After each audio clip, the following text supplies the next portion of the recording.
Welcome to Paranormal Into the Night with your host, Dino Ewell. All things spooky, all things paranormal. Get set, get spooked.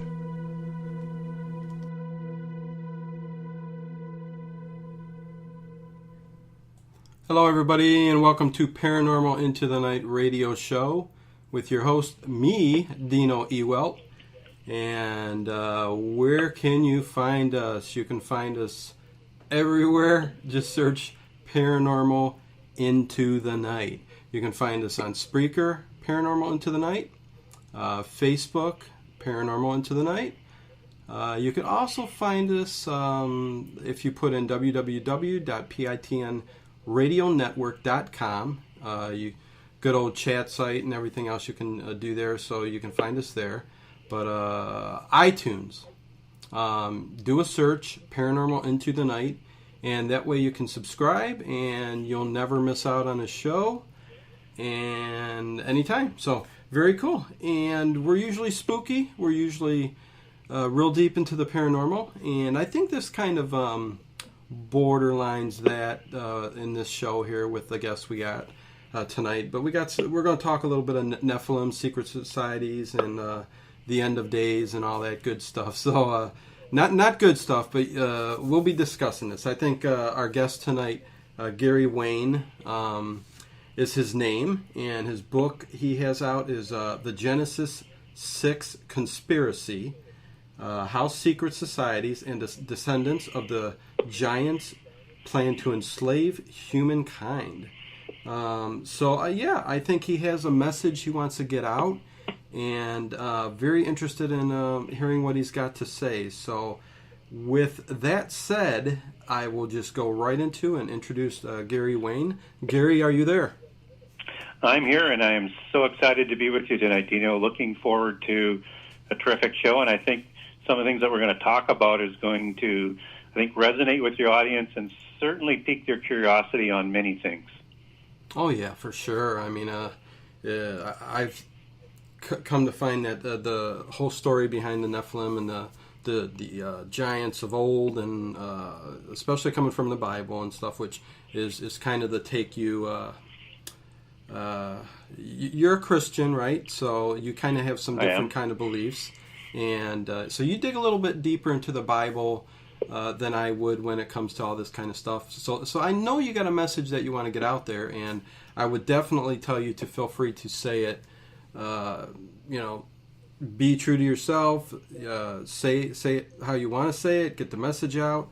With that said, what actually started you off in writing this book? I mean, did something happen? Were you on a crusade from the very beginning to get a message out there? I mean, how did this all start with you?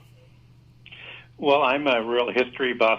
I'm a real mythology buff, and I'm a real prophecy buff. And so what I decided to do was, because there's so many different narratives in the Bible that has to do with prophecy and so many intricate sort of parallel stories that go along, I wanted to log it. And as I was logging all these different narratives and files and getting ready, maybe to perhaps someday write some books on these prophecies, I came across, the giants in Genesis 6, and then I came across them again, in the Old Testament after the flood, which was very, very interesting, and even into the time of the Exodus. And then, of course, and for people who may not be familiar with biblical prophecy in the New Testament when it refers to the end times,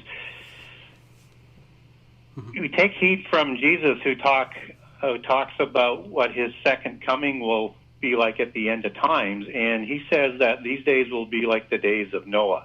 And so when we talk about Noah, that's before the flood and then 350 years after the flood that he also lived. So what was going on immediately before the flood, what was going on immediately after the flood, and how is that relevant to be like the days of Noah as the end times will be? Plus, there's references to demons and angels and other really curious references that were in the New Testament. Plus, you've got the abyss in Revelations, and you've got the war in heaven in Revelations, and you've got Armageddon. So what I thought I would do is I would hopefully, cut my craft on my first book and write what I thought was going to be the shortest book I would ever write, and just connect, Genesis to Revelation. And what it turned out to be was an 800-page book, and I took 25% out to get it published.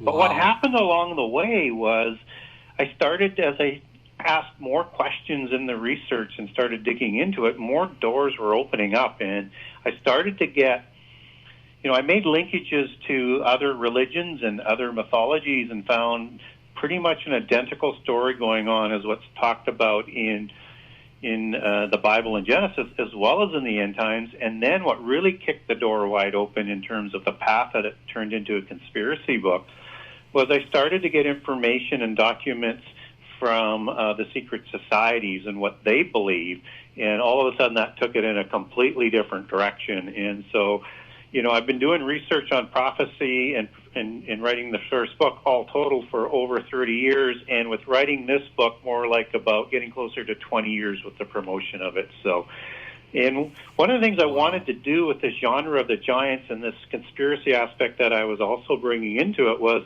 I wanted to bring some credibility to the genre. And so what I wanted to do was is really have a lot of research and show it in my book and keep as much of the speculation out as possible. And so I use their documents, their information, and I don't try and manipulate it or twist it. I let the secret societies or the Gnostic religion or Zoroastrianism or the Popol Vuh from the Quiché Maya, whomever I'm using for a source, I let them speak for themselves and just let it line up with what the Bible says. Now, I do measure everything for the Christian audience out there. Everything that I find out there is I measure it to see how it's consistent with the Bible. And so I don't get too far down the sort of the rabbit hole on this, but I certainly use those other sources for context. And so what I've done is I think I've created the most comprehensive book on this subject, and I've got one narrative which nobody else has done. Everybody else tends to write on small slivers of this whole genre. And this genre not only includes, Bible prophecy in the end time, but it's also got a little bit in there on the alien mythos and a whole bunch of other things that people might be interested in. Wow. So yeah, there's you cover a heck of a lot in this book then, for sure. Yeah, I call it a 6,000-year connect the dots investigation into, how the descendants of the giants and the secret societies and the mystical religion, how they grew up together, how they partnered with the descendants of Cain and the fallen angels to corrupt the antediluvian world, and how they've been planning to do that ever since, and how and why they're planning to bring on the end time. Okay. Well, I definitely have plenty of questions, like why is it taking so long? But I'm sure you've got your point of view on that. But how about that? Let's start from the beginning then. Who are the Nephilim? Who are the ancient giants that you refer to? And that is a real critical point for credibility on this whole subject. But just before I answer that is from a Christian perspective, is the secret societies and the descendants of giants and the polytheist religions and their leviathan of organizations would bring about the end time as quickly as possible, and have been trying. But we're taught in the Bible and in prophecy that until the restrainer is removed, that time will not take place until the ordained time. So that's why it's taking so long to answer that question quickly. Okay. Who the giants? Go ahead. Oh no, go ahead. You answered. Okay. Terrific. And so the Nephilim are the offspring of the sons of God in Genesis 6. And we read in Genesis 6 that the sons of God, which are also known in Hebrew as the Ben Ha-Elohim, or angels as they're defined when you get into Job as to who the sons of God are, these are angels that go to human females that copulate with them and take wives and many thereafter to create a super race of demigods. And these demigods were known as the Nephilim, and they were giants. In the original race of giants, they had the immortal spirit. And so God steps in also in Genesis 6 and limits lifespan after that takes place, because that's a violation against corruption according to biblical doctrine as to what the fallen angels did. and limits life to 120 years, and it takes many generations for this to take place. But that immortality stays in place with the first generation, even though their bodies weren't immortal. So that's who the Nephilim are. They're the sons of the rebellious angels that rebelled against God in the Bible. And we find that this is a most similar story that's told on all continents, in all religions, in most cultures around the world. And whether or not you're talking about the Daitria out of India, or the Aswans out of India, or the Anunnaki out of Sumeria, or the Titans out of Greek mythology, or the many giants that are known by different names, literally hundreds of different names around the world, it's telling the same story, just that in the polytheist perspective, or the multiple god religions, and all these ancient religions had a religion. So it was either a single god or it was many gods, gods of the pantheon, is that the gods of the pantheon went to the human females and they copulated with them and created the demigods. And so these were giants as well. So this story, doesn't matter where you go, is told over and over and over and over and over, and that can't be a coincidence. And so when we talk about demigods, this is a reflection of what we see today, just to bring it forward to this time, and so that people understand that this mythos continues from all aspects, whether it's Christian or non-Christian sources. And so if you look at Superman or Batman or any of these superheroes, this is a reflection of that time. This is a reflection and an allegory of these heroes of Genesis 6, because they were called both in the Iliad and other Greek classics, and in Ovides, which was a Roman sort of parallel of the classics that were written later, or Ovides in Metamorphoses was the name of the book. They were called heroes as well. And so in Genesis 6, they're called heroes of old and men of renown. And it's not a coincidence that they're called heroes, just as the Anunnaki giants and kings of the ring were also called heroes. And in the ancient definition of hero, it's understood a little bit differently than it is today. So when you understand the definition of the ancient word hero, it means the offspring of the gods and a human. And they were called demigods. So this is how hero has changed over the time. But when it's overlaid onto, let's say, Superman, we have a very, very much a parallel story in a modern allegory, because if you dig into Superman, his father is El from the house of El. Right. And if you're familiar with biblical and religious language of gods, El is either an angel or a god, depending on which religion that you're in. And it's a shining one, which, of course, angels are shining beings, as were the original offspring of the angels. So this goes back to the house of El. So this is of the house of angels, as the allegory would go here. And Superman, he has this logo that essentially has a stylized inverted pyramid, because pyramids are all part of the same sort of allegory and legacy and history that's on all continents in pretty much all cultures, as we're seeing more and more and more of. And it's got this stylized S in there, which is more like a snake. And that's really, really important when you start to understand what the angels looked like who produced this offspring, and therefore what the offspring looked like, because they look just like them. And that's where all of the snake and dragon imagery comes from, is the appearance of the angels and the appearance of the Nephilim. And so the seraphim angels, and for the Christian audience, seraphim comes from Isaiah 6, depending on which translation that you're going to use, seraphim or seraph. And it's in reference to this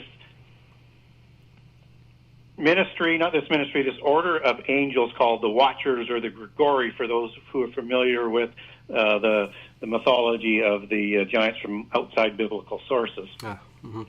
Right? Oh, yeah. And many would call the Watchers aliens too, but I guess that's the alien, ancient alien story. And again, that is identical to what the Bible says only that they look at the aliens as being not as great of an intelligent being or evolved being, or however you want to look at their mythos, but they tell the same story. They just don't raise them to godlike status. They're just this evolved sort of society and culture, and come from several planets. But if you get into Sitchin's mythos on it, what he writes about is that they actually mate with human beings, and there's two different levels of these Anunnaki. One he calls Igigi, I believe, and the other one is the Anunnaki. So, again, identical story. Right.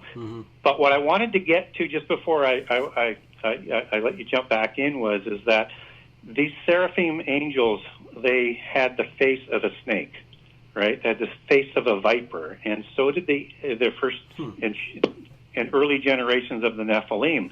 And so if you have wings on a angel that has the face of a snake, you have a dragon. And if you take the wings off, you basically, and the legs and the feet off, you basically have a snake.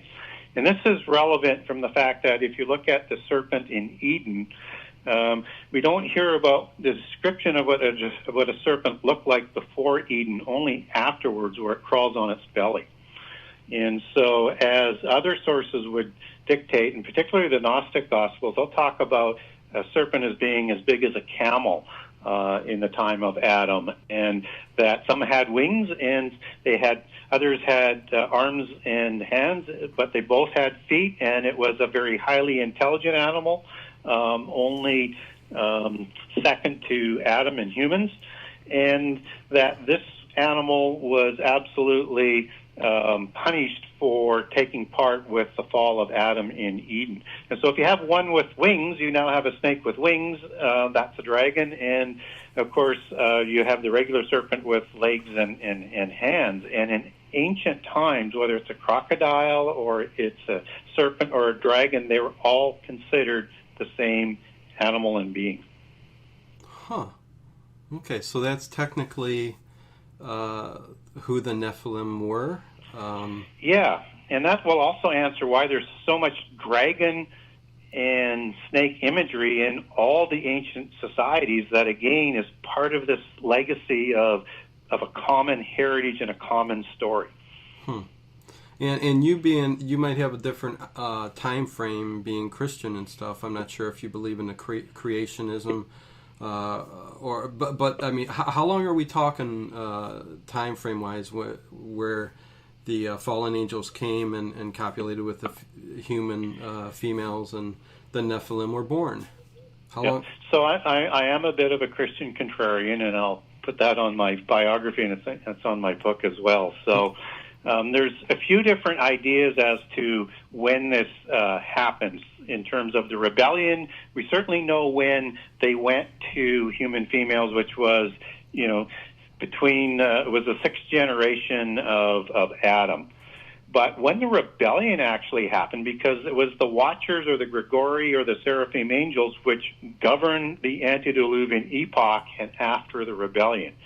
So a standard sort of understanding from a Christian perspective that most people like to do to try and put a square peg into a round hole, so to speak, is they say the rebellion would have happened either just before Eden or just after Eden. But I would look at it a little bit differently. So from a Christian contrarian perspective is if I look at what it says in Genesis 1 in the days of creation and the Eden account, and I get into the creation of the humans and the plants and everything, it is a distinctly different story than Eden. And I can't reconcile the two stories as being the same. So I'm one of those people who does not believe the Bible contradicts itself. So if that's the case, and there are contradictions, and that is the case, then I believe they're talking about two different stories. So there's a gap there, in my opinion, between day 6 and the Eden account. And would also answer who Cain married and who he was afraid of and why he had to have a mark and where he got his wife from and why he built a city and high walls if there was just him at that point in time. It starts to answer a whole bunch of different questions if you look at that as being differently. And I do have I like to give this out on a lot of shows, that if somebody wants to know the differences between Genesis 1 and Genesis 2 on the creation account, then just get a hold of me through my website, and I'll shoot you an email on it, and I'll give you that information. Secondly is you could also look at translating Genesis 1 to Genesis 1:2 with a gap in it, as what Christians would call it. And again, I have a handout on that if people want it. So if people say, when did the rebellion have? I would lean between Genesis 1:1 and Genesis 1:2, because how you look at the narrative and how you translate that from Hebrew, it can equally be translated that after in the beginning the earth became void and formless. And I can get into the detail on that if you want, but that's a little bit hard on Christian doctrine here. But if people want that for a handout, I can send it to you. So what I don't do is I don't get hung to the 6,000 years between Adam and today. What I look at is there's two possible gaps there. Okay. And you can get into whatever you feel like getting into. That the more info, the better. But so when the fallen angels actually came down, and I know I'm going back again, and we'll get to the very end here with talking about the end of days and what's going on there. But when they actually came down and copulated with the humans, I mean, they took this form, this reptilian form, you're saying, when they were born. And so is this the same that we're talking with the giants? Are they the same thing? Yes, so they had the original giants had faces of a viper. And so if you can imagine these elongated skulls that people in this genre will talk about. Yes. And there's two different types of elongated skulls. One is that's a human size that's been banded to give you that shape, to emulate what a Nephilim would look like. But then there's these other ones that have about twice the cranium volume. Right. And they also don't have that suture that connects our human skull together, so they're a completely different sort of animal. So you can imagine this snake-like, huge skull, and they had slanted eyes and eyes that glowed. They had high cheekbones, and they had protruding chins, and thin lips. And if you want to get a bit of a glimpse of what that might look like, is go to a King Tut museum, and there's lots of them on display all the time, whether it's in America or Canada or England or wherever, or look up and go on the internet and get a picture of Tutankhamun's father, Akhenaten. And that is circa 1250 BC, and so this is way after with diluted bloodlines, and you're seeing a snake-like face. So you can imagine what this looked like. And they also had long necks. And Anakim, which are a race of giants in the Old Testament after the flood, the definition for Anak or Anakim is long necks. So they also had these long necks. And second, what else they looked like is they also had very white, ruddy skin. And they had either, for the most part, either red hair or blonde hair. And if they were red-haired, they had green eyes, and if they were blonde-haired, they had blue eyes. Of course, that goes into this whole Aryan mythos as well, and it all intertwines into that as you peel back that onion or go down that rabbit hole.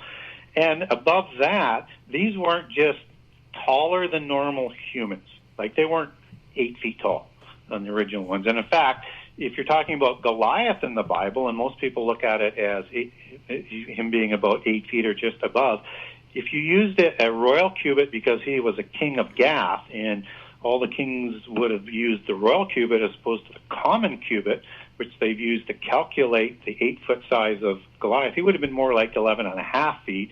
And Og in the Old Testament would have been more like 15 feet tall. But the original Nephilim is thought to be 20 to 40 feet tall. So these are monstrous beings, and they just weren't tall, slender. They were stocky, strong, horrible-looking beings. And if you look at the normal sort of height to breadth ratio of a human, it's on average about 3 to 1. These ones were about 2 to 1. So they're incredibly stocky. But as the Titans were referred to, they were very adept and fleet of foot, and so very good at being a warrior and able to dominate humankind with such tremendously overpowering characteristics to them. Wow. So, but they were definitely humanoid in appearance. 2 legs, 2 arms. Yes. Okay. And that's why you see, like, even with the Egyptian dynasty, why the cobra and the snake is so popular. And in Sumerian mythology, the kings were called serpents and the gods were called serpents. And you've got all of the serpent mythology that goes through the Quiché Maya ancient history and back to the Toltecs and back to the Olmecs and back before the flood. And that's why you've got all of the dragon parents of China were all dragons and snakes. It doesn't matter where you go. It all goes back to the dragons and the fallen angels and the offspring that they had. Right. No, yeah, definitely see that in every culture and history. So yeah, it's 100%. But let me ask you a couple questions here too, and see what you have to say about it. What happened to the fallen angels once they? I mean, because they're not around right now. I mean, or are they? I mean, what actually happened to them? Did they reascend? Are they still around in a different form? So some are around and some are imprisoned. So all of the ones that did have, and a third of the angels rebelled at the time. So there's a lot of angels. And do you know exactly how many fallen angels there were? Does it say in the Bible exactly? No, there's some guesses at it, but I mean, we are talking, I don't know whether we're talking billions, but one can imagine hundreds of thousands anyways. So, I mean, this was a significant population. And somebody may correct me on that, but I don't believe there's an exact number given anywhere that I've been able to find, and certainly not in the Bible. But what we do know is a third of them rebelled, and there are a lot of them. And so the ones that did violate the laws of creation and did have sex with human females, they were able to do that, but it was a violation against the laws of creation. So after the flood, those ones were imprisoned in the abyss, as well as if anyone after that, because there's only 3 ways you could have Nephilim after the flood. One of them is that there was a second incursion. If those ones had sexual violations against humans, then they would be in prison as well. But not all fallen angels were. Now, in with the fallen angels in the abyss are the worst of the demons. But again, not all of the demons, because again, in the New Testament, you see Jesus dealing with demons quite regularly as they possess them, and there's a very famous set of demons that are often used in horror movies called Legion. Yeah. And there's many of them, and they were afraid that Jesus was going to send them to the abyss before the judgment, right? So right. And he does, and he sends it, and they go into these pigs and they go off this cliff. But so we have demons and fallen angels that are still impacting the world today. Well, let me ask you real quick. They will continue to it until they are rejoined with the angels that will escape out of the abyss that's talked about in Revelation in the end time. And so they are working with the descendants of the Nephilim and the secret societies and the mystical religions and the descendants of Cain to bring about the end time to this day. Okay. Interesting for sure. So you say some of the fallen angels were sent to the abyss, and yes, there they are kind of together with demons, but where exactly did the demons come from? And when we talk about the fallen angels in the abyss, are they what we would term ghosts or anything that we kind of connect to on the other side, be it psychic? Yeah, no. No, when you're in the abyss, you're not communicating with anybody. And when Satan or Hellel or Lucifer, however you want to refer to him, will be put into the abyss after Armageddon for 1,000 years, he can no longer influence the earth as well during that 1,000-year period until he's released. So, who are the demons? And how does that relate to ghost spirits? I can make a very, very quick connection there for you. Okay, yeah, go ahead. So, first thing I want people to know from a Christian perspective is that when you die, you sleep, and you will sleep and until the time of the resurrections and the time of the judgment, depending on where you're going to fall on that. So, it's not the bodiless spirits of humans that we're talking about. We're talking about the bodiless spirits of Nephilim, and particularly the immortal Nephilim of the first generation. And so, as I said earlier, their spirits were immortal because they inherited the Book of Enoch, which is not in the Bible, but a very good contextual reference to learn about the Nephilim, because Genesis is very stingy on it. Is that their bodies weren't immortal, and so as time went on, their bodies grew old, they got injured, they got hurt, and some of them were killed, and some of them committed suicide to bring on death because they were in so much pain. But their spirits did not go to sleep, and their spirits were not permitted to go into heaven, and they're forced to stay in this physical realm. So when we see ghosts and things like that, that is these bodiless spirits. And if you go into Greek mythology and if you go into Taoism, they talk about these ghost vagabonds in Taoism, and they talk about these hero spirits in Greek mythology and history. And once one of these heroes would die, the people would be haunted by this spirit because it was so upset at dying and losing its physical body, and that it was still immortal, that it would come back and haunt and make the people's lives miserable. And that's where the word hero worship comes from. It's from the bodiless spirits of these original Nephilim who used to rule over these people coming back after their bodies died. And so these are the creatures that also possess humans, although fallen angels have an ability to possess as well, but you would know that particularly in the paranormal term as an avatar, because they more or less control as opposed to possess, as opposed to a demon possesses because it needs a body. A fallen angel doesn't. It can transform into anything that it wants to be. Okay, so they do have power to connect with our side, right? I mean, so they're not technically totally trapped in the abyss. Well, only the ones that are outside the abyss can affect this physical world. As I said, not all of the demons and not all of the fallen angels were locked away in the abyss. The ones in the abyss can't communicate with us. But there's an ongoing effort to always try to get these beings released by the other side. And that's how they try and get through with things like portals and things like that. They're trying to find a way through to get these out, but you can't. And who's trying to get them out from the other side in the abyss?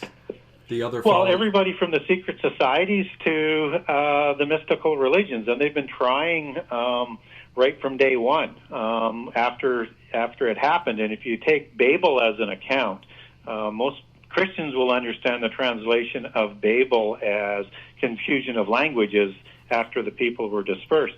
But Nimrod, who was the king of Babel, and he partnered with a fellow named Hermes, which is really connected here, but to keep it sort of short and sweet, after the dispersion, Nimrod goes to Chaldea and takes the 7 sacred sciences, which is absolutely key to understanding the antediluvian epoch and understanding what happened at Babel and what's going to happen in the end time. But he takes these 7 sacred sciences that they were redeveloping at Babel to Chaldea. And then the Akkadians come from the Chaldeans and from Nimrod as you follow this sort of descendancy. So where I'm going with this is Babel is also an Akkadian word, and that makes sense when you understand, the genealogy is where they came from. And Bab stands for God, and BAB stands for gate or gateway, and L stands for God, as I covered earlier. So one of the things they were trying to build was a pyramid that was going to be a gateway to bring these gods back, and I think they were trying to have them recopulate with human females to create more demigods again. And so when we look at pyramids again, that is, again, one of those constants that's around the world. And in ancient times, whether it's a tower, which they call the Tower of Babel in the Hebrew translation, or a ziggurat or a pyramid, they are the same structure and understood to be the same structure in ancient time. And it's representative of a mountain. And if you look at the mountain allegory, there are 7 sacred mountains of the antediluvian world where the watchers ruled from. Some say 4, but more commonly it's at 7. And I know there's even some people think there was 9 civilizations before the flood, but generally it's 4 to 7. And these 7 mountains are very, very important because, again, it's part of that whole mythology of these sacred mountains. And one of those mountains in Hebrew mythology is where, and as recorded in the book of Enoch, is where the fallen angels first went on the first antediluvian incursion. They went, 200 of them went to Mount Hermon to copulate with these human females. And if you get into Armenian and into Mesopotamian mythology about Babel, because there are many, they viewed Babel as a recreation of Mount Hermon. And why did they have to go to the mountains to copulate and to? They didn't always. But that's where the first incursion happened. Okay. But as I say, mountains are very, very important in mystical religions around the world. Just as you have the gods of Olympus, as an example, the gods used to live on these sacred mountains and rule from there.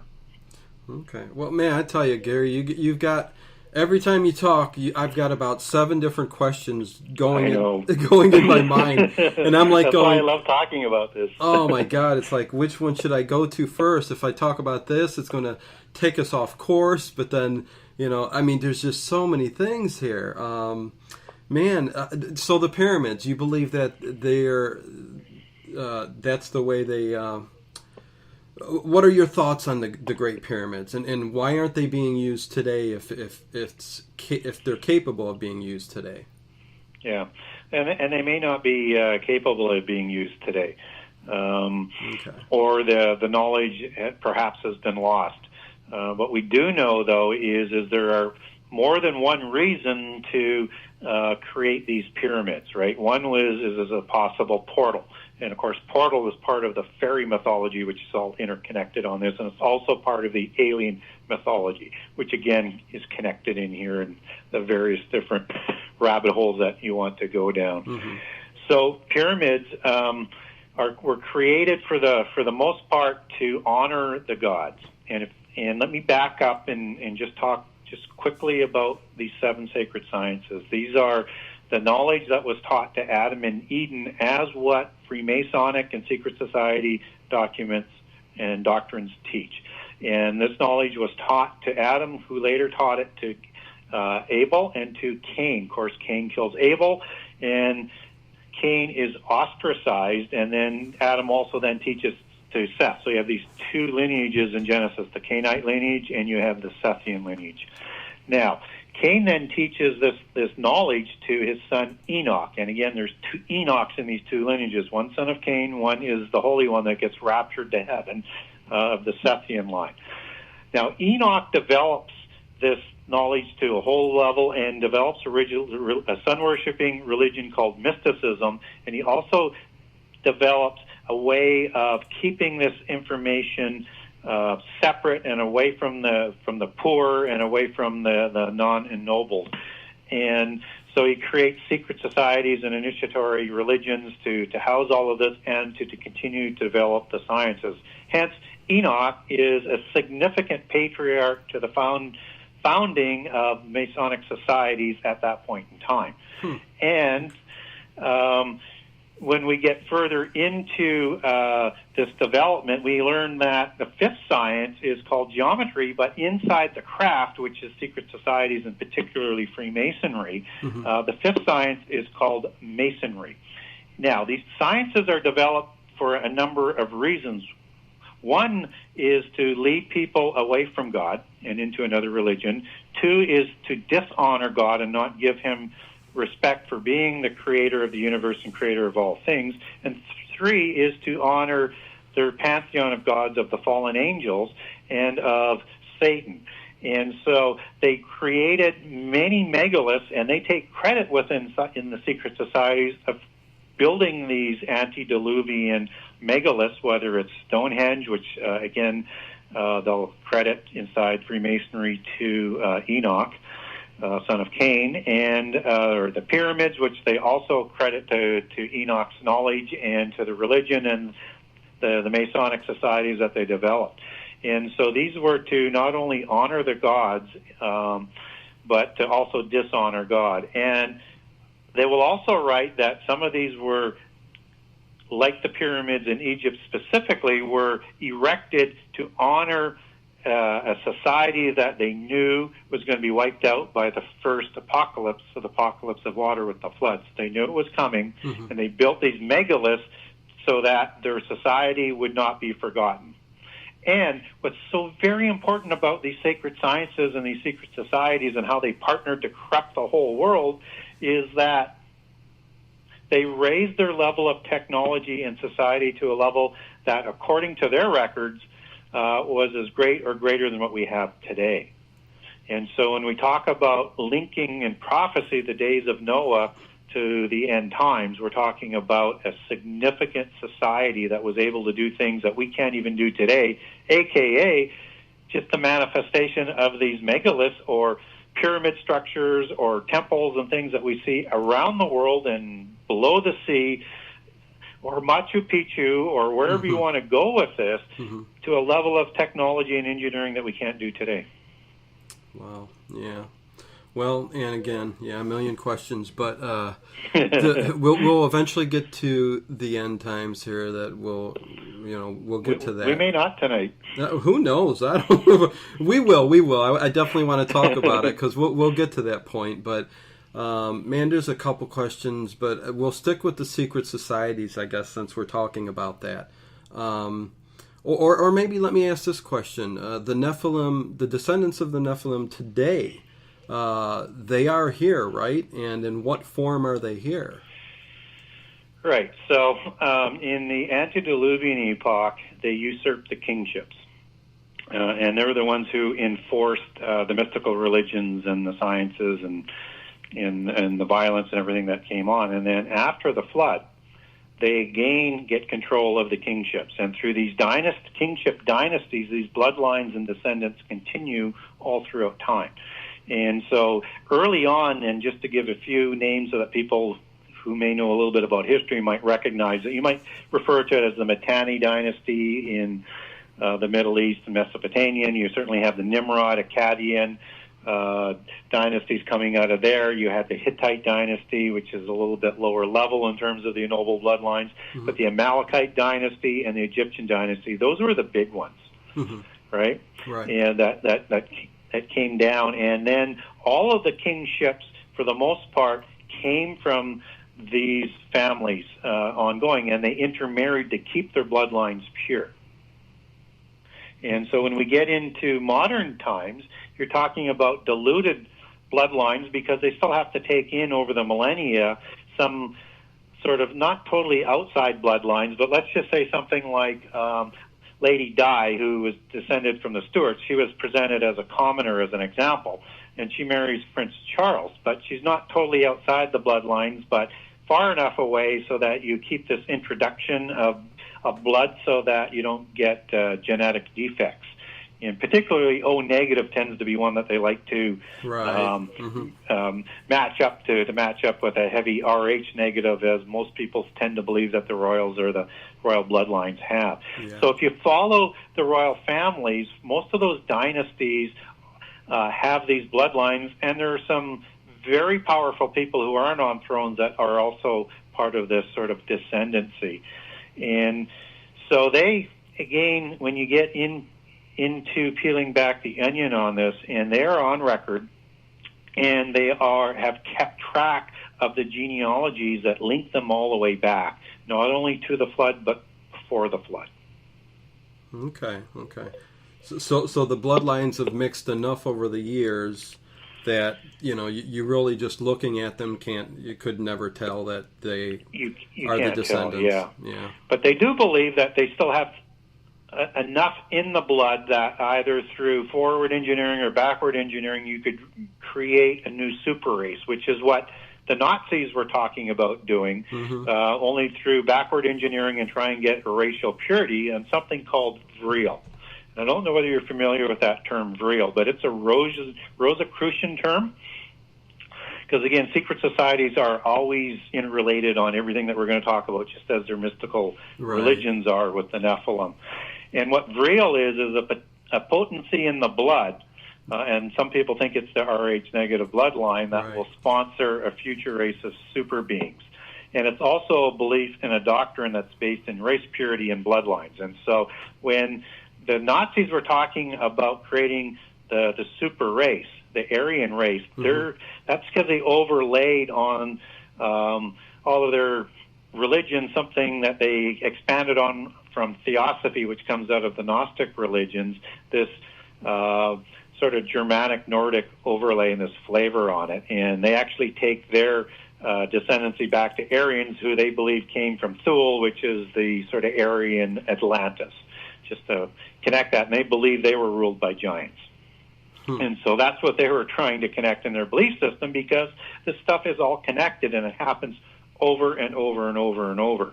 So whether or not it's the bloodline that is the marker, your audience may have heard some other terms out there that will also identify how they believe they can identify themselves and why they continue to intermarry. Just as families of the pseudo blue bloods in the U.S., they tend to intermarry, like the Rockefellers with other Carnegie families and Morgan families, and they work for the Rothschilds, and they also intermarried into there. This is part of that whole sort of belief system that they intermarry to keep the bloodlines pure and keep renewing. So you might also hear the term coming out from them called the gene of Isis. Yes. And this is a belief that they have where they believe that they all have in this superior race this gene that comes from Isis, because Isis is one of the mother goddesses that they raise the human females to in the pantheons to be a goddess, but it's the sort of like the human female that was married to create these giants. Okay. And so that's also what they say is the root word for Genesis as well. Mm-hmm. Now, this is reflected in another term that they call the spark of the divine. And that's why in these polytheist and Gnostic religions, they have to have the world come together with one government and one universal religion so that they can bring the spark of the divine together and evolve into gods. They call it vibrating to another level of consciousness. This has another allegory that you can track and connect back to secret societies, and a lot of Americans will be quite familiar with a couple speeches George Bush Sr. gave, and Jr. as well gave a couple, but particularly on the New World Order after the, I think, I'm not sure it was at his inaugural initiation or it was around the Gulf War, but anyways, he talked about 1,000 points of light in the New World Order in the same speech. 1,000 points of light is talking about this gene of Isis, the spark of the divine, or this bloodline. This is the language they speak in. And when you understand their language, you'll understand that they put things in front of us all of the time, and they talk about things all of the time because they know most people don't understand what they're talking about. Exactly. No, and that's the group with the owl, I'll just say that. But do the descendants actually know that they are descended from the Nephilim? Are they aware of it? Well, the ones that are part of the more pure bloodlines, they're told right from the birth, and they try and perpetuate this. A lot of people think that they have a changeling quality and change into lizard people and think like things like that. That's a lot of speculation on that aspect, and there's nothing to prove that. But they know their genealogies, and that's why. And I've got one posting on there about Prince Charles. He actually takes his genealogy back through Vlad the Impaler and Dracula. Really? Which is, again, all part of this mix, yes. And most people don't realize that the House of Windsor is part of the German Hanoverian line, and that the Hanoverians are very much connected to an organization that was reassembled in 1408, as I recall, called Ordo Draconis, or the Sarkani Rand, which is to recreate the pursuits of Thoth, which was the seven sacred sciences, to continue the development of that and the religion, but more importantly, to keep the dragon bloodlines on the thrones. And of course, Vlad the Impaler was initiated into that organization, and his father was Vlad II, and so he was known as Dracul, which is Romanian for dragon, and when you put the A on it, that's son of a dragon. So when we talk about a dragon allegory and a fairy allegory, those are very, very important, not only from an allegorical and bloodline perspective, but also how they play out in real life throughout the ages. Wow, so dragons actually existed and roamed the earth at one time. Yeah. Very, very interesting. Okay, so getting back to the secret societies, why? What is their purpose, and why are they trying to get the ones that are in the abyss, the Nephilim who are imprisoned, out? What kind of plan are they trying? I mean, there's so many secret societies, you just said, but what is their end goal with this? Well, their end goal is to, as we'll see it play out, is to bring about the end time and introduce their false messiah, which will be the dragon messiah.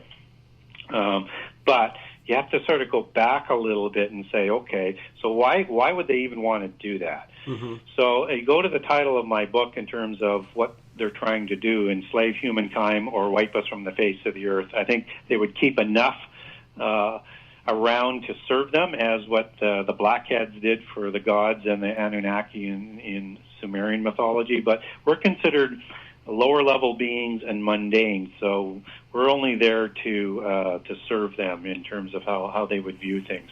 And the reason why is that this goes right back to what we're talking about in the angelic rebellion, and then what outflows from that. And so everything that happens to humankind from Adam on is directly interconnected with the angelic rebellion.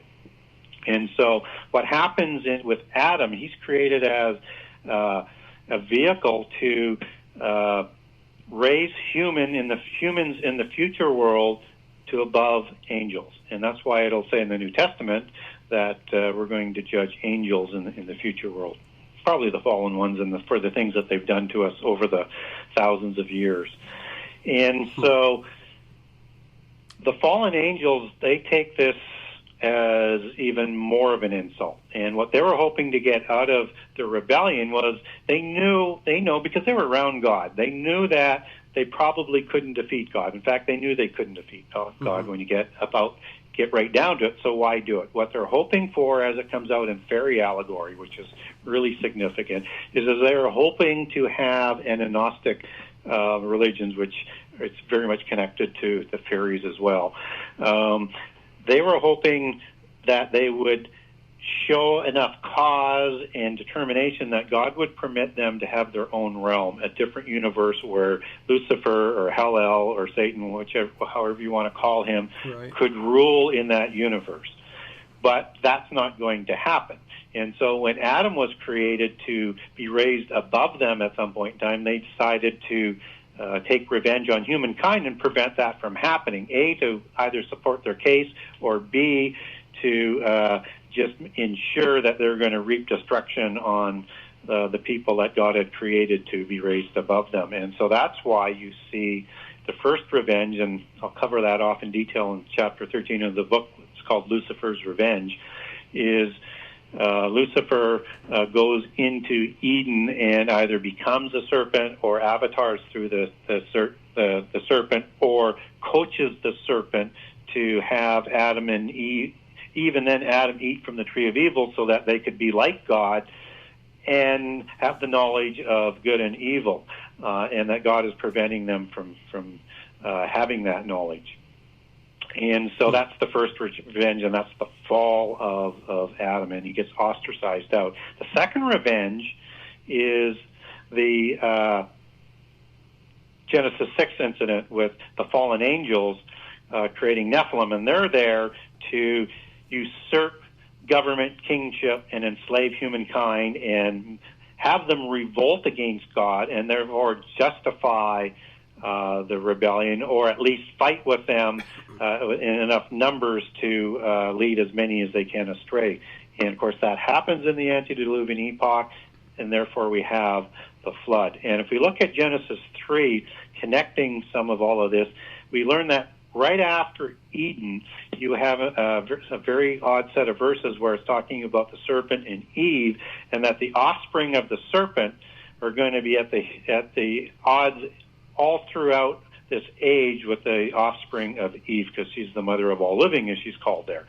And so this has been going all the time. What they're trying to do is prevent humankind from being elevated in the future world. And so they want to bring on the end time. And here's the thing. The demons know they can't win, and the fallen angels know that they can't win. But the humans don't know they can't win. And so they are deceiving through secret societies and the mystical religions that they actually can win. And this is that dualist belief that you see coming out. And it doesn't matter whether you're talking science fiction or Gnosticism or Eastern religions, where it's good versus evil and everything's in balance, yin and yang, or in Star Wars, where you have the good force and the evil force, right? And the force is the universal life force, which is mysticism. So they believe that if they can get humans to fight for their freedom in the end time, they're going to try and convince them that humans can win, but they can't. And that's the great deception that they're doing with all who follow them.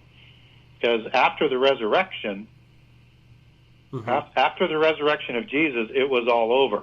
Right. And the reason why it was all over is because they didn't anticipate the resurrection. And so Jesus in 1 Peter goes down to the abyss and talks to the angels, the fallen angels in there, and the worst of the demons that we talked about a little bit earlier, and basically tells them, and this is while he's still in the grave and he's just about to rise on the Sunday, that your fight is over. With the resurrection, humankind will be raised, and we're going to cumulate this so that we can fulfill the number of the Gentiles, and it's going to be on God's time. And when the restrainer is removed, we'll bring this to a head in the end time. Wow. Okay. So again, though, I mean, if they cannot overthrow God, I mean, if it's not possible, why are the secret societies trying to get them out from the abyss? So that's why you have to go back to what I said is that the demons and the fallen angels whom they speak to in these secret societies, at least at the Rosicrucian level and higher, they're deceived to believe that they can win. So if you look at what, let's say, Albert Pike talks about in Morals and Dogmas, and I don't know whether you're familiar with that book or your audience is, probably they are, but he talks about Lucifer, which is the god and the great architect of Freemasonry, and Adonai. And he talks about Lucifer as God and Adonai as God, and that's what they call the God of the Bible, is Adonai, and they are equal, right? Right. So that they're teaching through the secret societies and the mystical religion, because they're one, that God is no more powerful than any of the other angels. And he is the evil God and the God of oppression, and that Lucifer is the God of light, and they are the children of light and the children of knowledge, and the evil God of the Bible, as they call him, tries to keep people enslaved in the physical world and in ignorance, whereas Lucifer provides knowledge and is going to let them evolve to gods. that's what they're told, essentially, in a very quick nutshell, in mysticism.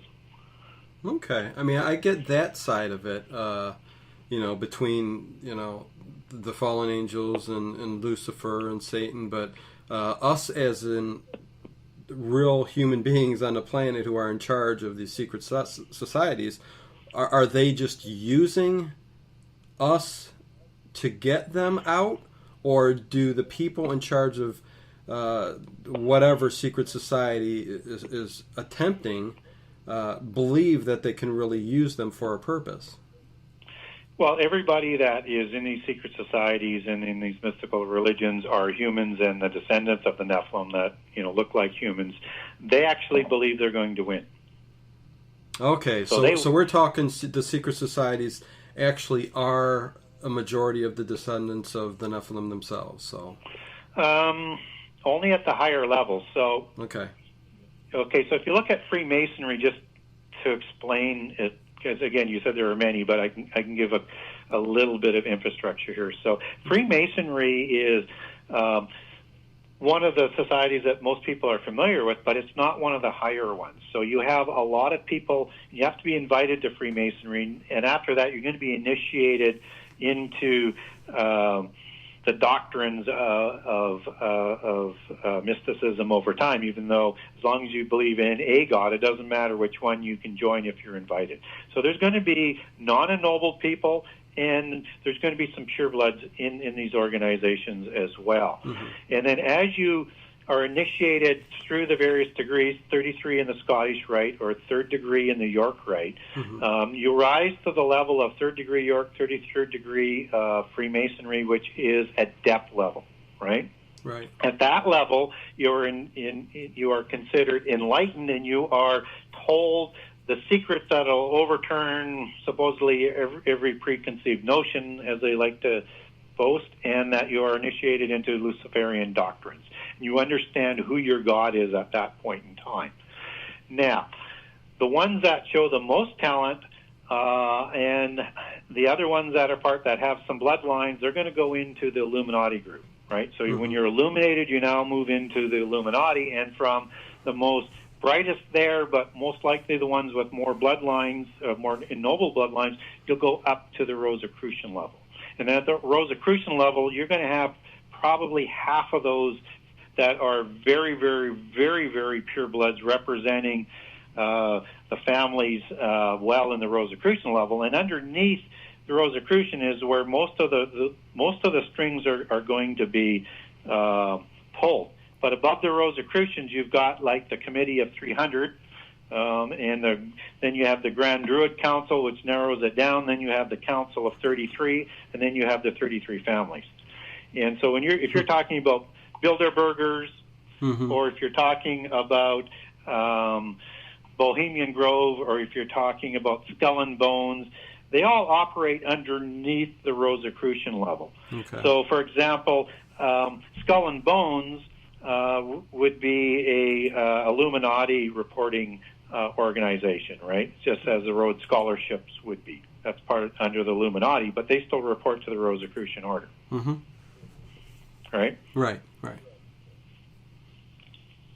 Yeah, very, okay. So, Did I explain that well enough in terms of what we're talking about? I'm telling you, I'm trying to wrap my head around all of this, but I think what we really need to get down to, too, is who is Satan, Lucifer, what have you? Who is he, first of all?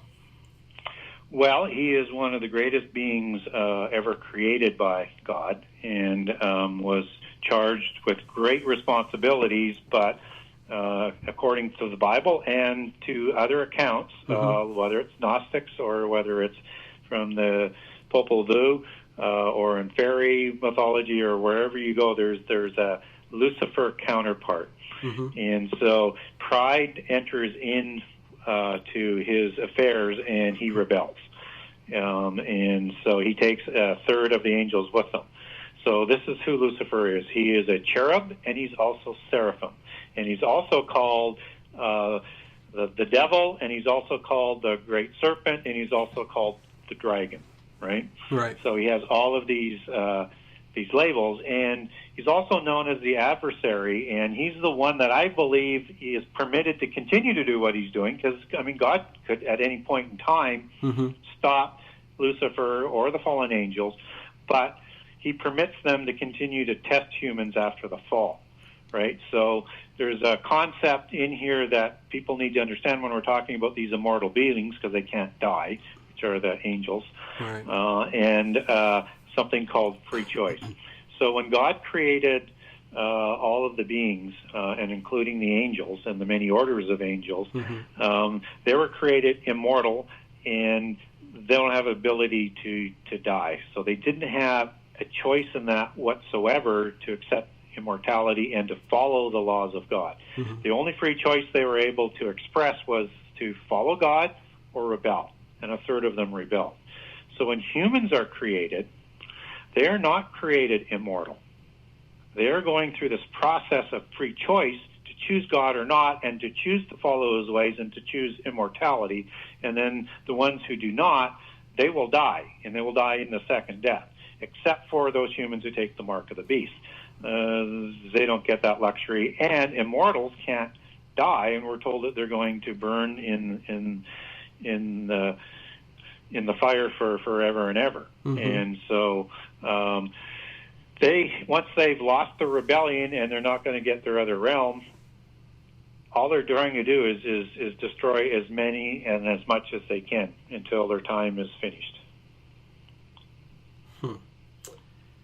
Wow. Okay, so where, I mean, I'm asking you simple questions, kind of, but there's deeper answers too.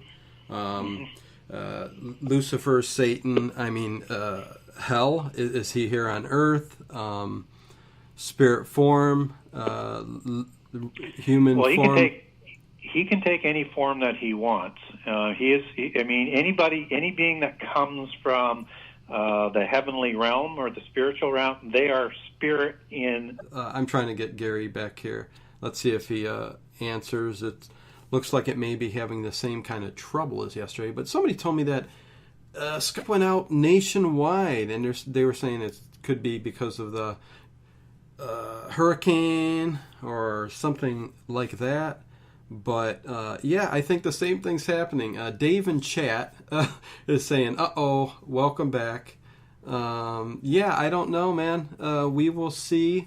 This was such an interesting show that you know what? Let me try one more time and see if I can get Gary back, because man, I do want to continue to talk to him. Because, man, this is some interesting stuff, that's for sure. Here we go. I'm going to call. It looks like he's on again, so we should be able to get a hold of him. But, man, yeah, the Nephilim. Gary. I think I'm back. Yeah. I don't know what happened there. Maybe Skype again. It's... Well, especially when you talk about Lucifer, anything can happen. You know what? Yeah, I think we were talking about that right at that time. So who knows? That was very, very odd. But you are back, so we can... I am back. Yeah. Sorry about that. I don't know if it was a connection, a Skype issue, but nevertheless, you're back. And I was going on here saying, you know, how many different questions, how many different directions we can go with this, and yeah. I'm trying to keep it on par with the book and all that, and what we're trying to get to when we get to the end time things here. But yeah, I think you're asking terrific questions. Oh, thanks. Well, my God, I could throw in 100 other questions, but it's kind of off topic a little bit, because I mean, the whole issue with God and you know, casting out the angels and actually letting them do what they want to do is just I try to wrap my head around that, and why he would allow what goes on to go on, and that leads me to a question too: who are we? And Earth isn't the only place that there's life, unless you believe that that's the truth. I mean, the universe as a whole, I mean, God, there's got to be life, everywhere. I mean, teeming, I would believe. And if that's the case, are the fallen angels everywhere, or are they just isolated to this planet that we're on right now? You may have a totally different, way of viewing all of this. Yeah, I think that there's a possibility that there could be life, around the universe, or there may not be. I think you could go either way on that sort of argument from a Christian perspective. And certainly when we talk about Lucifer and Job, I mean, he's talked about traveling to and fro in this whole physical realm, which includes the universe, and doing his business. So one presumes there's things going on. God can have as many creations as he wants from a Christian perspective. Right. Right. So yeah, I would never try and get into God's shoes and say he can do this and he can do that. I mean, if he is who I believe he is, who my faith says he is, then he can do anything he wants because he's omnipotent. So there could be other civilizations that we're not aware of, or another possibility is as a lot of Christians believe. I think there's a mix in here that's a little bit greater than what Christians will talk about. Is they look at the alien phenomena, the alien mythos, as just a demonic and angelic deception, and I think it's probably a little bit greater than that. I think they're involved on it, and I think that the alien deception or revelation, depending on how it's played out, is going to have a significant part in the end time to help bring the world together and unite, as they do in all science fiction once they find out we're not alone in the universe. But there's also an aspect that I think goes back to prehistory that we have to be very, very aware of. And that's why for me, it's important to learn about prehistory, because if we go back into prehistory and we get into how they corrupted the whole earth, not only did they was the earth corrupt because of violence, which is the sort of standard theology that comes out of churches and teaching, is it was a greater corruption of that. Because if you remember the great technology and the sciences we were talking about, I'm talking about the corruption of the whole world. I'm talking about the corruption of plants with changing the genome and cross-pollination and whatever else you want to do to change the plants. I'm talking about the same thing going on with animals and humans in terms of DNA manipulation and copulating with other species and creating these absolutely fabulous, if I can use that term, creatures of mythology and religion, whether or not you're talking about, centaurs or cyclops or goat-like animal hybrids, and on and on and on in prehistory about these animals. I believe that this was all going on. And when we get into fairy mythology, I think there's even more interesting creations, because most people don't know that in the fairy mythology and the mythos, it falls into 4 categories that is very much connected to one other aspect I didn't cover off earlier that is a standard part of almost all religions, all cultures, all continents, kind of like the snake, kind of like the flood, kind of like the giants, kind of like the pyramids. But this is the 4th classification of fairies. So you've got 4 classifications of fairies in the fairy mythos. You have the proud angel that rebelled, that came from other planets, and took his followers with him. They came and they bred with human females again. These are the earthborn fairies, and this is most predominantly recalled in the Tuatha De Danann mythology out of Ireland, because they're a part of the Atlantean mythology as well that most people aren't aware of. But the Tuatha De Danann were known as the fair folk and the fairy people.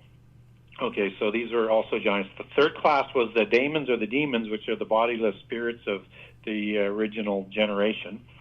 And then you have an interesting group called the elementals. And the elementals are these little people, okay? Yes. And then the little people are actually separated into 3 classifications. And whether or not you're talking about Native American ones, they have 3 different names for the same classifications in their religions and legends. But the more common ones that we would know of would be gnomes, and leprechauns, and little people are the 3 classifications. And then underneath you have a whole bunch of other different subclasses underneath those three main sort of groups. And so when we look at popular literature, whether or not it's so like the Ring Lords, the Lord of the Rings, or Shakespeare and Midsummer Night's Dream and Atlantis and all these other little stories that they have, they are reflecting memories of these creatures that were created in the antediluvian epoch, and they were reprobate spirits as well.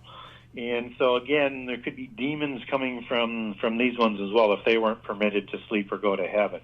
Now, within the gnome classification, this is one of the root words for Gnosticism that I keep coming down to, is the religion of the secret societies. And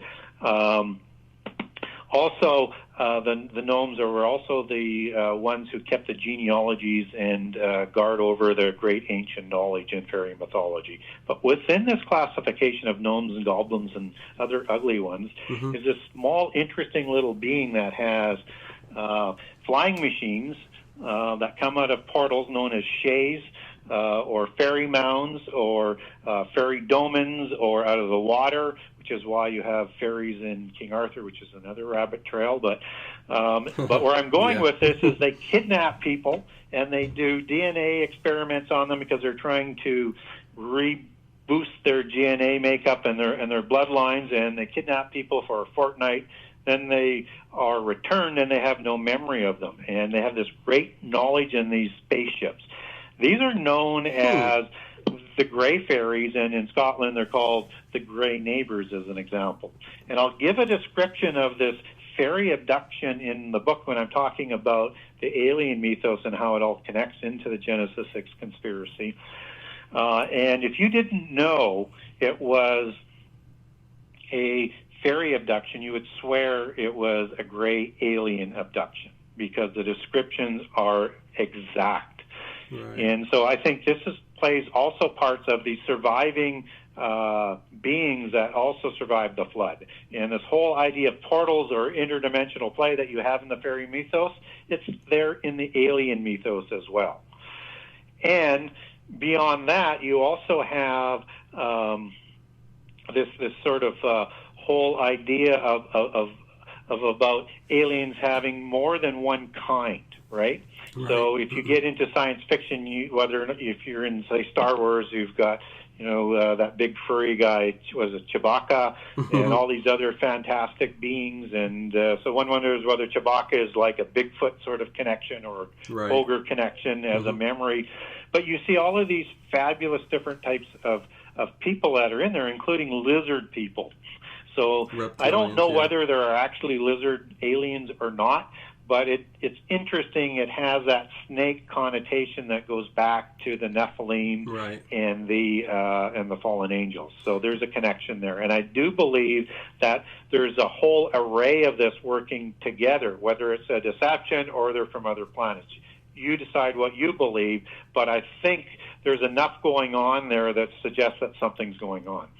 Okay, so you kind of leave the door open to either side of it, whether it be actually another species like a gray aliens. When you look at the great deception of the end time, and you look at the Antichrist raising his throne and his empire into the heavens, and you see the angelic third angels being thrown down to the earth at the midpoint of the last 7 years, you have to imagine that there is going to be some sort of war going on in the skies and the heavens, as it's been recorded in the Vedas and elsewhere in the past, that there's going to be this perception that we're fighting for our chair at this galactic table, so to speak, and we have to fight for our freedom with all these other species.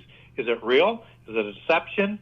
Or is it somewhere in between? We don't know. But what I do know is it's going to have an impact on the end time.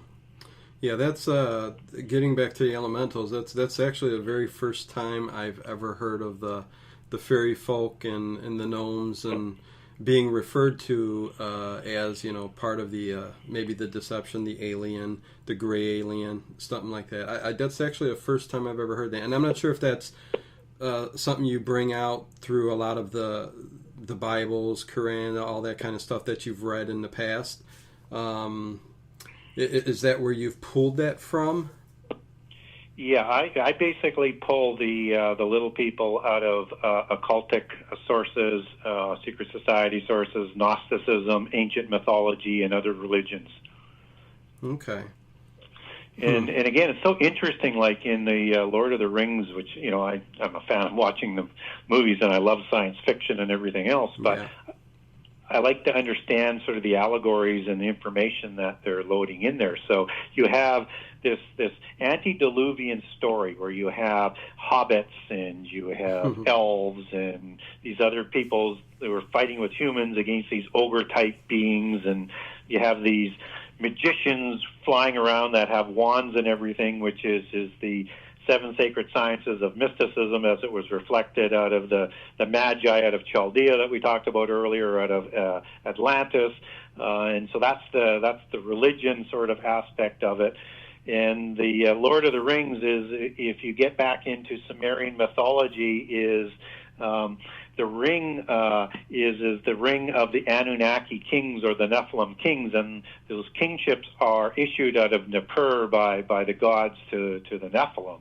And again, the round table of King Arthur with the fairies is reflecting the same sort of story. What's interesting about the Lord of the Rings is two things. One is what makes it kind of unique in fairy mythology and other mythologies that are designed to hold the secret history is that Tolkien overlays the Norse fairy mythology as opposed to sort of the British Isles and Central European, and that's why it has a little different flavor, and that's one of the reasons why I think, other than it's a really good story, that it's got so much attention. Mm-hmm. And then at the end of The Lord of the Rings, you see all of these different beings going away on a boat, right? Right. And on water, and that is an allegory of the flood, and what they say is now is the time of man. Yes. Right? So after the flood. It's so interesting how there seems to be a little bit of that mythos and the, in all of Hollywood right now, literature, movies, whatever. So it's we put a little bit of that in everything we do. And I don't know if that's on purpose or if it's just, something that It's too rampant not to be... to just be a coincidence. It has to be planned, and it's the same stories that just keep being revolved over and over and over and over and over and expanded on. Whether it's vampire movies and going back to the dragon bloodlines and Dracula and how all that connects, or fairy tales, or science fiction with the mystical religion and the dualist sort of religion and fighting for your freedom and world government that comes from it, and on and on and on. Everything we look at, for the most part, I know that's a bit of an overstatement, but so much of what we look at, we're just absolutely inundated with their secret history, their allegories, and their religion.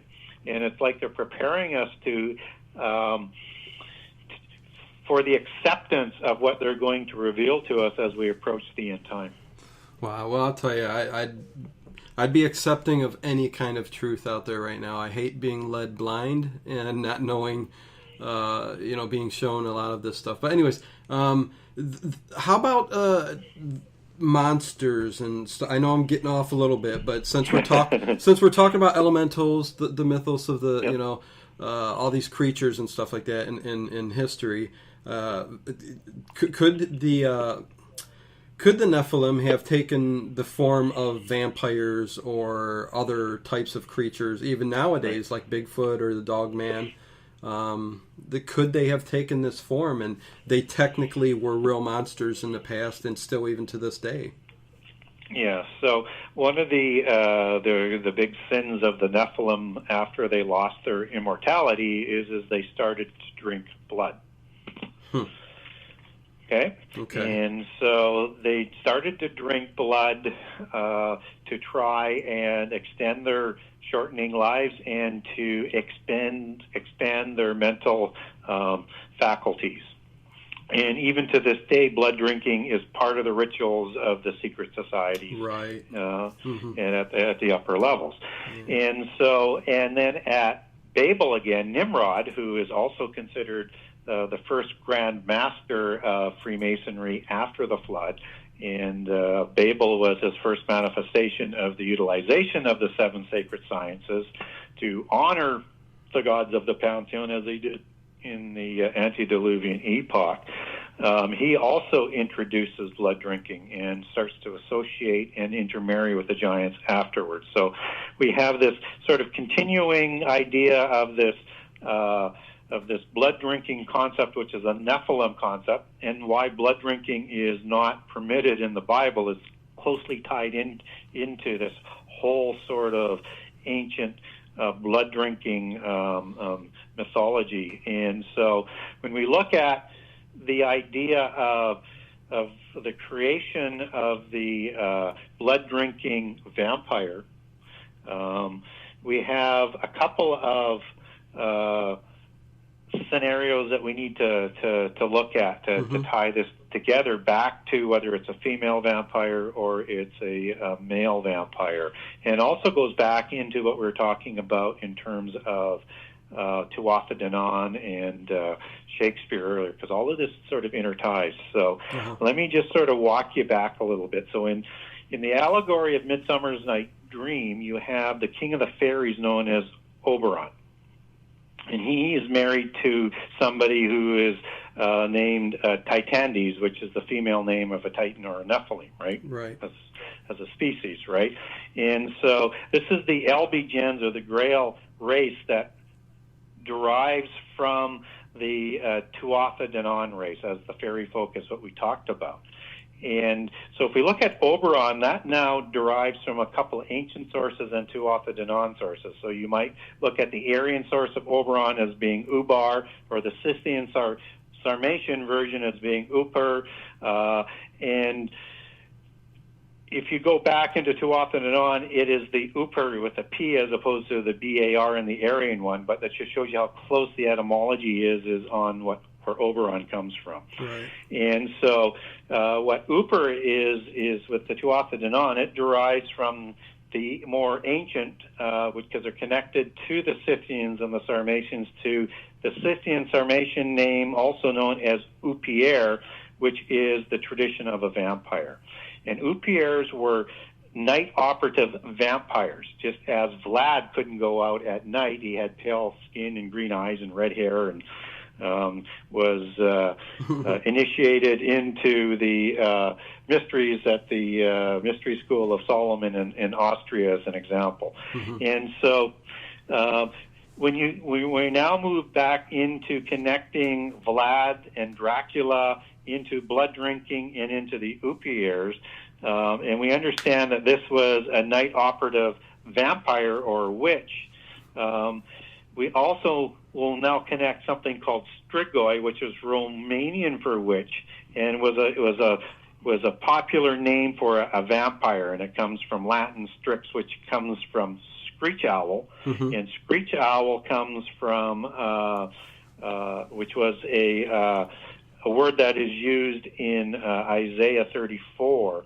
That comes back to a word called Lilith, and of course Lilith was a female Upier and a female god and a blood-sucking demon from the dragon bloodline from the female side, and she's one of the key sort of goddesses that it goes back to, and she was known as a Lamia Upier, and she flew at night like a screech owl, so that's why the word screech owl is in there. That's why owls are so important, as what ravens are in this allegory as well. And a screech owl would hop on one foot like a goat, which where the goat and devil sort of symbology comes from.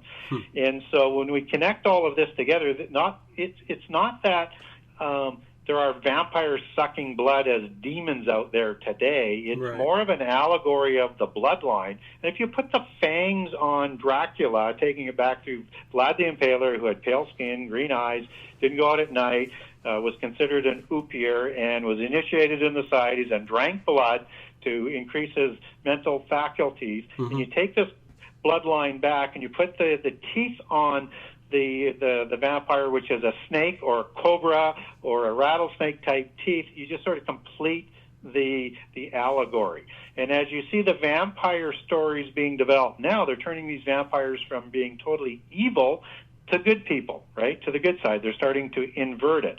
And if you look at the allegory of vampire stories, it's Christianity against the dragon bloodline, right? Right. Wasn't Lilith the first wife of Adam? Well, that's more from a Kabbalistic mythology, even though it will connect back to Sumerian mythology. But that's, from Kabbalism, and it's not clear where Lilith comes from in the Kabbalism. But yes, certainly they say she was the counterpart to Adam before Eve was created. But she didn't want to take a second position to Adam, and so went back and sort of helped with and laughed at the fall of Adam and Eve later. But she goes back to the world of demons and Nephilim. So I actually go a little bit more with the Sumerian version that takes her back as either a Nephilim or a lower level god that's created in this realm between two other gods or two other fallen angels.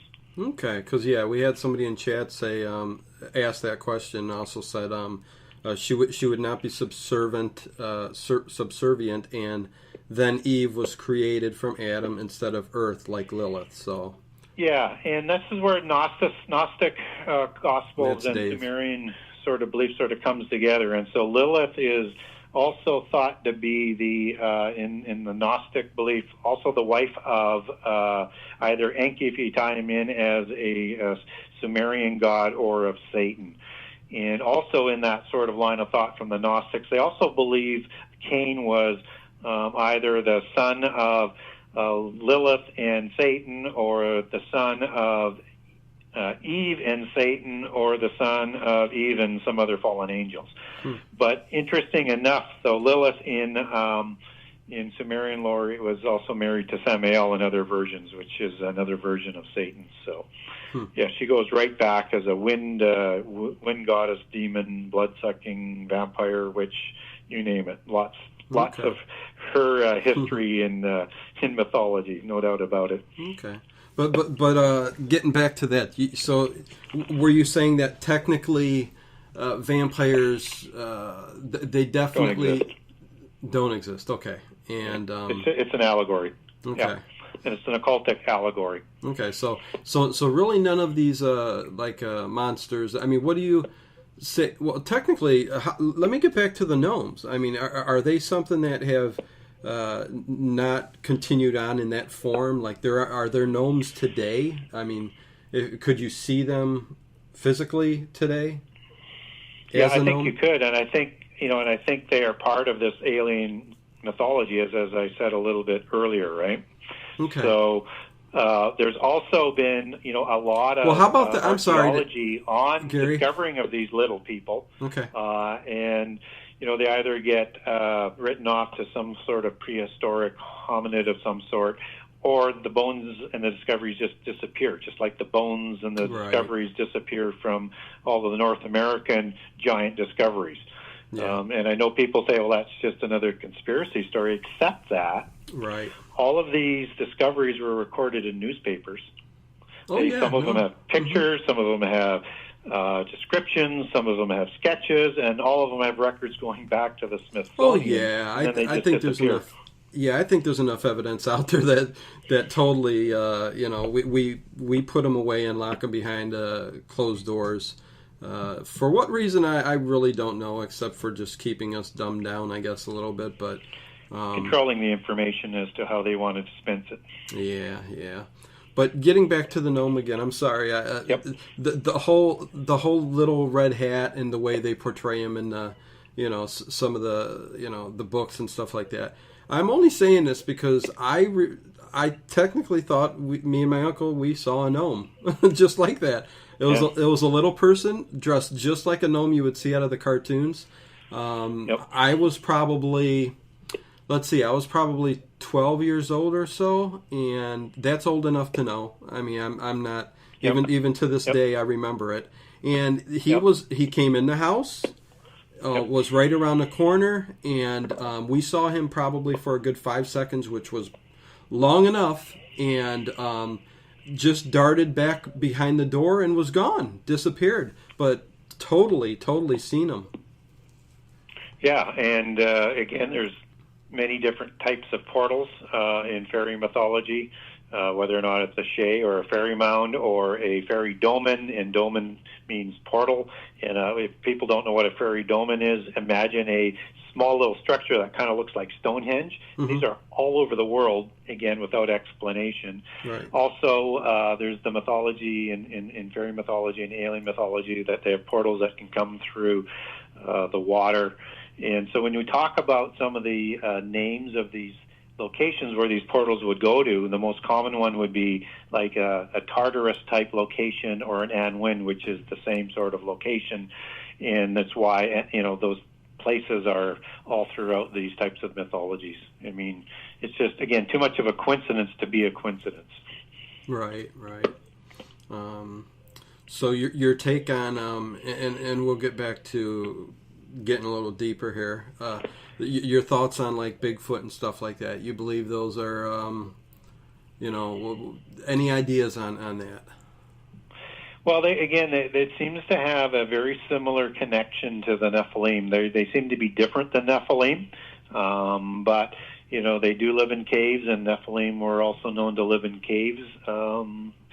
They seem to be intelligent beings. They're, again, Bigfoot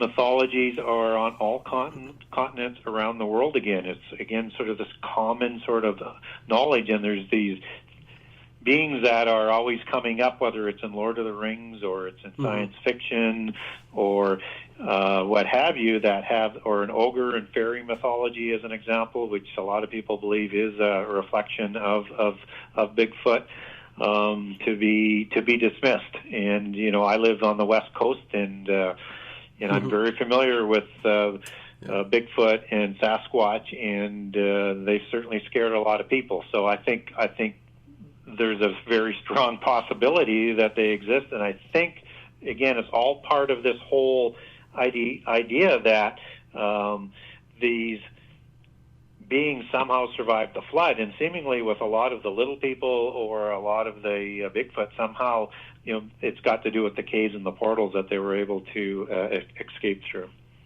Okay, so I mean, it's possible then that they're going back and forth through some kind of portal, and that's why we technically never catch one, or I mean, from everything, all these, Mothman, you name it, anything that's out there that is considered paranormal nowadays that deals with creatures and stuff like that, we just, they go, okay, well, where's the evidence? But if we're going with the Nephilim, it's because they're able to pop in and out, and it's a whole different the fairy folks. So yeah, it's one thing if you're a spirit being that you can cross these dimensions, but if you're from the physical realm, how do you do that? Well, you have to have some sort of portal or connection or doorway. And I know a Christian will say, well, you're really getting out there. I'm going, it's irrelevant whether or not it's out there or not, or whether or not I believe it. I believe that there's too much going on to ignore this. But what I do know, this is what the secret societies and the mystical religions planning the end time believe. And what they're doing with this information is really important. And if you do want to make a biblical connection to Tartarus, which is one of the names of these sort of places that they might go, you would go to First Peter, where it talks about Tartarus and Abyss as being the same place. Okay. Okay, so yeah, I mean, getting to, because we got about 15 minutes here, which is plenty of time, but getting to the actual end days here, why? Can I just ask you that? I mean, between God, the fallen angels, what is the purpose and why the end days? Why are we going to reach this peak and have this happen? Or do you believe it might not happen? Well, it has to happen because according to the Bible, it's been ordained to happen. Okay. And it will happen on his timetable and when he puts in the restrainer. And it has to come to an end because without it, the world is going to be destroyed with what's going on. And so God steps in and prevents it, but there's going to be great tribulation before that comes about. Again, when we look at why, it's because the other side wants to bring this about.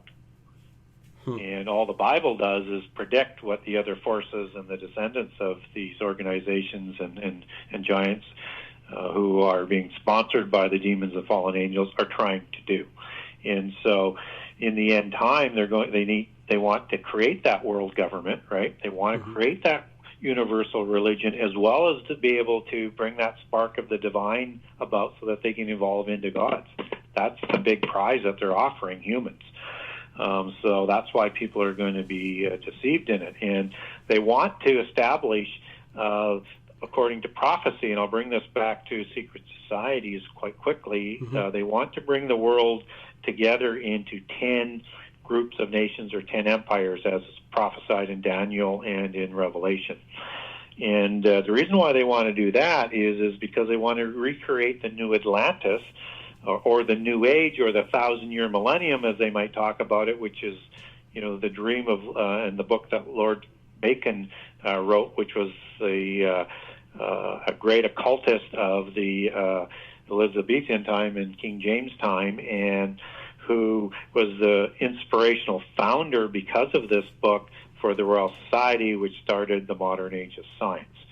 And the reason why it's so popular is because he wanted this new Atlantis that he calls about, and where you have this marriage of this one world government and this universal religion, which is their religion of mysticism that works in harmony, as opposed to how science works with Christianity today. And so people may not understand that Bacon was an occultist and a Rosicrucian. So this is very, very important to understand. And when we take that back and that allegory that he's using to Atlantis, Atlantis was not just the island or the continent of Atlantis, as most people understand the mythology. But when you get deeper into the mythology, it was created by Poseidon, who married Clymene, who has 5 sets of twins.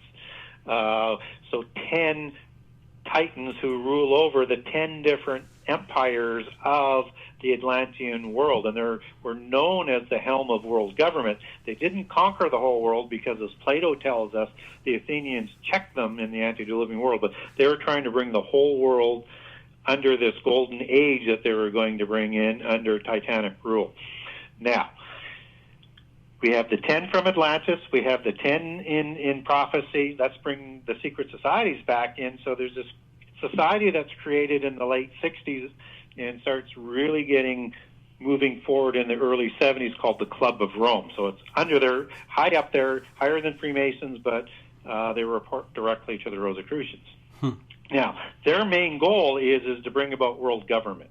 And they had decided to divide the world up into, and I'll use several different terms here because you'll see it used in the news and you'll see it assembling. They want 10 different trading blocks, spheres of influence, groups of nations, whatever you want to call it, but they're going to have a collection of nations working together that will send one representative to a council of 10 to run the world. And this is the same group that introduced ideas to help cattle herd this, as well as working with governments, as well as trying to put the infrastructure in place, ideas that will transcend nationalism, because you have to bring nationalism to heal. So they need ideas that are going to unite people that crosses borders. So they introduced in the 70s things like peak oil to cattle herd people into world government, overpopulation, and also ideas like environmentalism, because that one really reaches around the world. But their big one, and I grew up in the 70s going to school, that we were going to be told we were going into an ice age. Yep. Well, they decided that global warming was a better way to get people out there to cattle herd them into world government. So we see their concepts that have been at play since the 70s to more or less drive people into accepting world government, or lest we destroy ourselves from the face of the earth, which is the same message we get in science fiction, and is the same message that happened at Babel, that they had to unite for some reason or be destroyed or removed from the face of the earth. And that's exactly how they're going to cattle herd us, is through fear and cataclysms. Okay, so end of days technically will not wipe out everybody. It will No, because after Armageddon, there's a 1,000-year reign of Jesus. And then we go into eternity, according to the Bible. It is just the end of this 6,000-year epoch where we're dominated through free choice and through the influence of these fallen angels and demons, so that enough people, whatever that number is, and it's said in the New Testament, so the number of the Gentiles will be fulfilled to go into the future world. Well, whatever that number is, whatever that time is, that's the period that was allowed for this influence of free choice and angels and demons. Wow. Oh, man. And let me ask you, why? Well, I mean, first of all, is this going to work? I mean, you say it will because it's prophesized, right? So. Yep. That's my belief, yes. And you can see it assembling. I mean, you see NAFTA, you see the European Economic Community expect that to split in two, and I think this Brexit thing is all part of it. You know, you're going to see a Russian-dominated sphere of influence. You're going to see a China-dominated sphere of influence. There'll be another Asia one. There will be an African one, and you hear about the African Army and the African Union, and you see this coming together, that there will be this continual movement towards this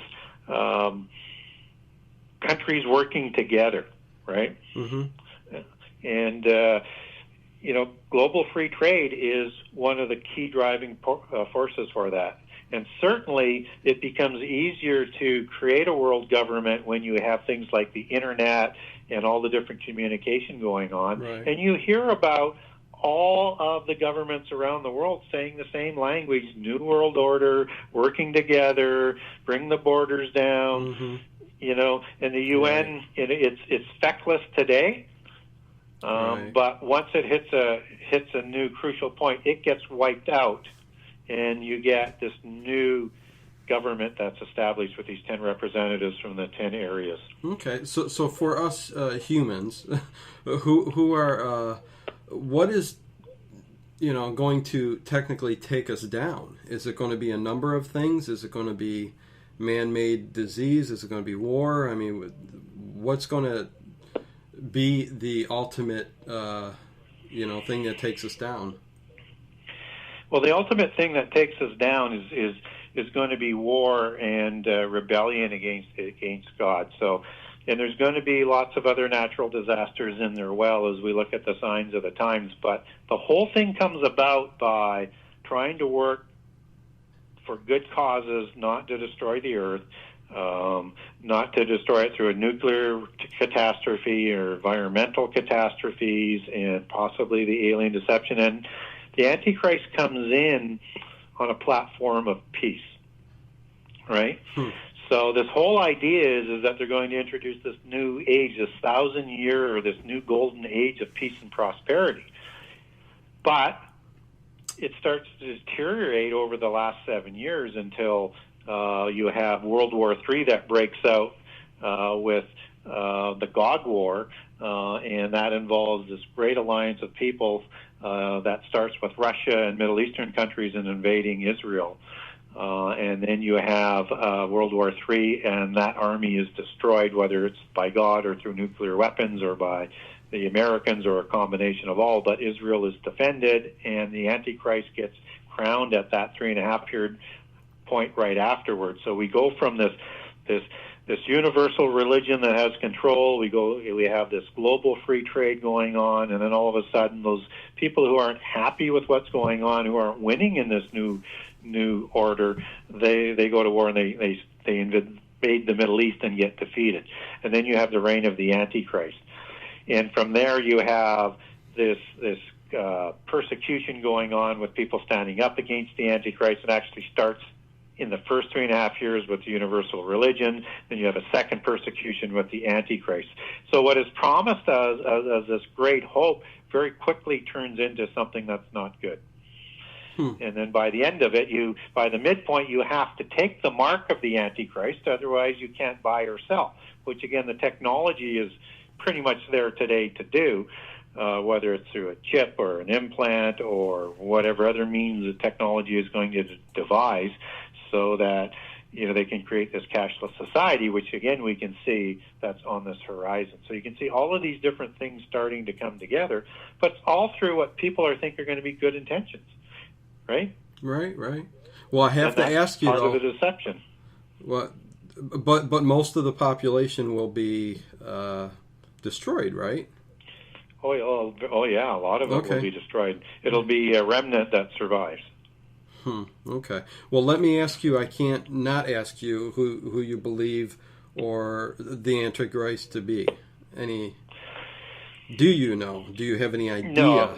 No, because, again, you don't know the exact time of the end time. What we do know is that if it comes about through the secret societies and the descendants of the giants, it's going to have a Nephilim bloodline. And what we do know is that the adepts, the very high-end purebloods, they have three essential Antichrist-type people at their fingertips all the time, because they will pick any time they can to bring about the end time and bring about the Antichrist, although there is only one time that will be permitted. But they're trying all the time to do it beforehand, but they'll accept the ordained time.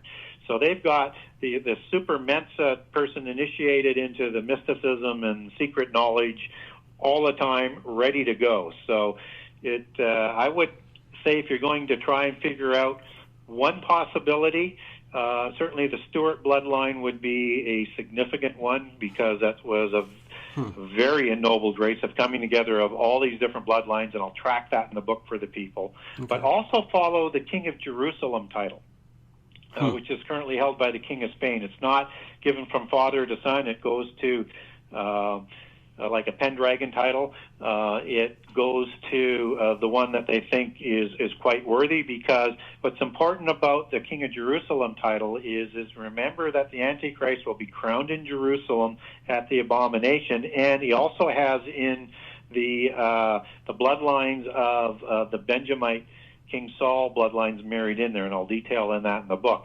And what's important about that is that the Benjamites were awarded Jerusalem. And again, that links to why the Templars were involved in Jerusalem, and these whole organizations go back. So watch that King of Jerusalem title, because that's the title that the Antichrist is going to be crowned with.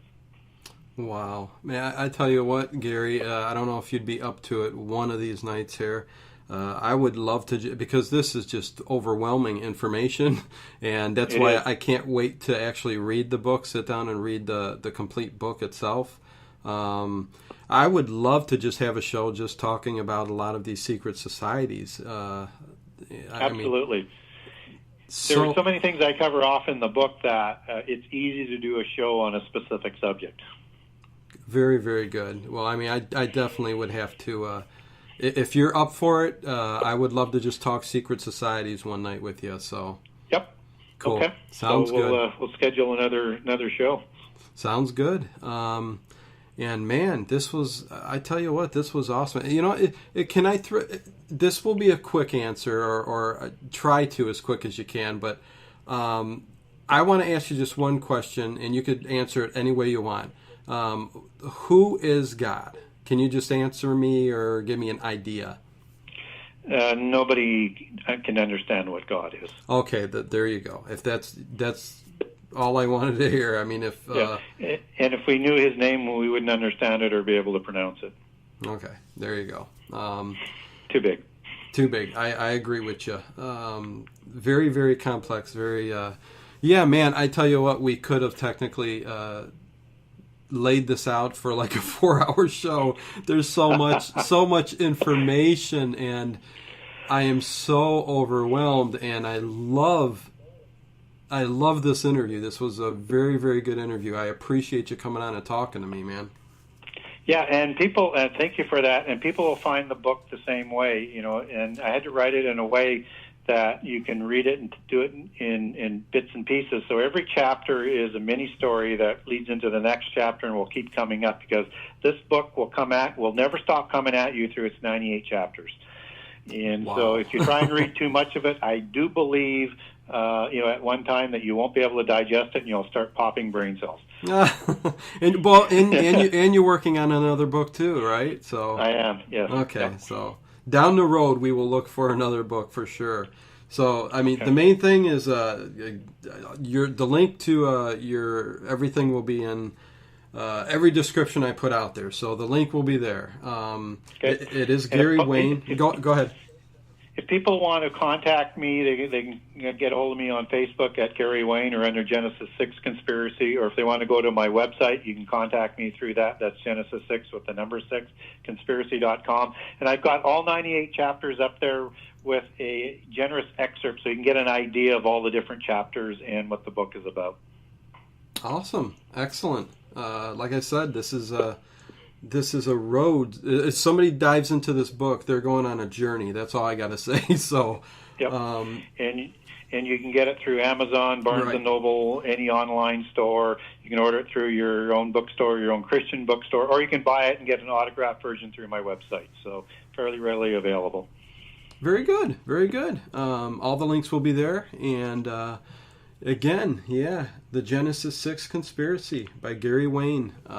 Appreciate it very much, Gary, and I will get in contact with you and set something up. We will do a show on secret societies, okay? Terrific. Okay, you take care, and I appreciate it very, very much. And until next time, okay? Okay, thank you. Okay, bye-bye. Okay, there you go. Gary Wayne, The Genesis 6 Conspiracy. Wow. My head is about to explode. But I have to say, just like Dave said in there, I am exhausted listening. In a good way. This is, man, we covered so much stuff, and I could have just had a whole show on the fairy folk. I could have a whole show on secret societies. So this was a very, very good show. Unbelievable. Anyways, until next week, Paranormal Into the Night. Follow us, subscribe to us on iTunes. That way you never miss a show. Got a lot of subscribers on there. That's probably our biggest one. If you're listening to us on Spreaker, give us a follow. I know a lot of people are listening. Not too many follows. I don't know if I'm not letting you guys know. It's right up on the top there. You see a follow button. Just click it. And this was an awesome show. Gary Wayne. And until next time, I guess I will let you guys all go. And as usual, Paranormal Into Night Radio Show, me, Dino Ewell, and peace and love to you all. Until next time.